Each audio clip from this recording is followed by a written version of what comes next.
Guys, मी आहे तुमची सुरक्षा सहेली, तुमची सायबर फ्रेंड। आज मी तुम्हाला एक रिअल स्कॅम स्टोरी शेअर करणार आहे, जी की आतापर्यंत खूप लोकांसोबत घडली आहे। तर काय झालं, पंचकुलामधील एका निवृत्त अधिकाऱ्याला व्हॉट्सअपवर मेसेज येतो की तुम्ही आमच्या ॲपमध्ये इन्व्हेस्ट करा स्टॉक मार्केटच्या, तुम्हाला खूप मोठा नफा भेटेल। स्टार्टिंगला ते त्या ॲपमध्ये इन्व्हेस्टही करतात आणि त्यांना खूप मोठा रिटर्नही भेटतो। सो स्कॅमर्स काय करतात, स्टार्टिंगला तुम्हाला इन्व्हेस्ट करायला लावतात आणि तुम्हाला प्रॉफिटही देतात तुमचा विश्वास बसावा म्हणून।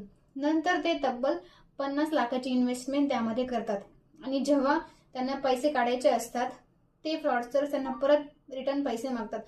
सो तेव्हा त्यांना समजतं की हा एक फ्रॉड आहे। सो नंतर ते ॲप बंदही होऊन जातं। सो अवेअरनेस टिप हीच आहे की नेहमी ॲप प्ले स्टोर आणि ॲप स्टोअरवर डाउनलोड करा। कोणत्याही फेक ॲपवर विश्वास ठेवू नका। जे ॲप्स स्टॉक मार्केट किंवा इन्व्हेस्टमेंटचे आहेत ते तुम्हाला सांगतात की स्टार्टिंगला खूप मोठा नफा भेटतो, त्या ॲपपासून सावध राहा आणि लांब राहा। आणि तुम्हाला काही इश्यू वाटला तर 1930 कॉल करा किंवा cybercrime.government.in वरती व्हिजिट द्या। आणि हीच न्यूज जर तुम्हाला पुन्हा बघायची असेल तर मी कॅप्शनमध्ये लिंक देते, जाऊन व्हिजिट करा। थँक्यू।